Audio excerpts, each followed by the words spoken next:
All right, let's do the following rate, distance, time problem. And with all of these, I think it helps to draw a picture. So Lisa drove to the mountains last weekend. So let's assume that she was starting from home. We'll call that H. And then she went to the mountains. Okay, and then there was heavy traffic on her way there, and the trip took 8 hours. So that's a time. Okay, then she drove home, and it was only 5 hours. Okay, so now she's going to go that way. Okay, and the time is 5 hours.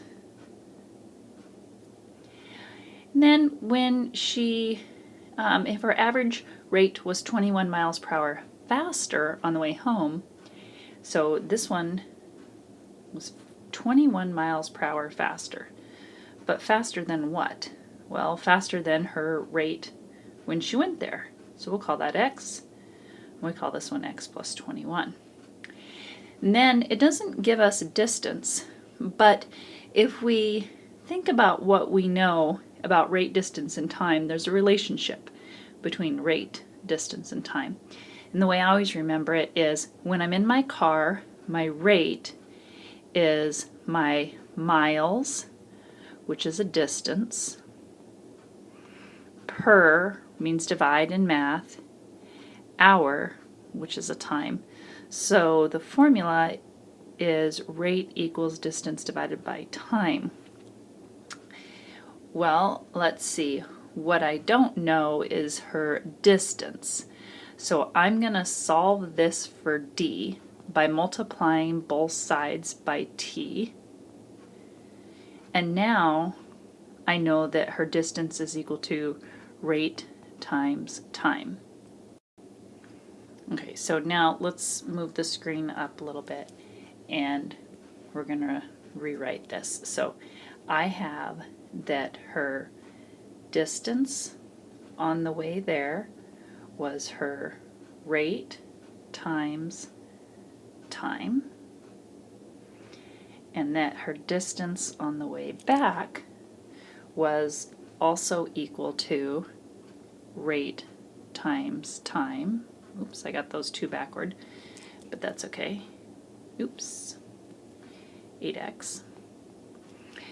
But one thing we know is that her distance going to the house from the mountains is the same as her distance going from the house to the mountains. So what we have is that these two numbers right here, these two values that we're going to find are the same, which means that we can set 5x plus 21 equal to 8x.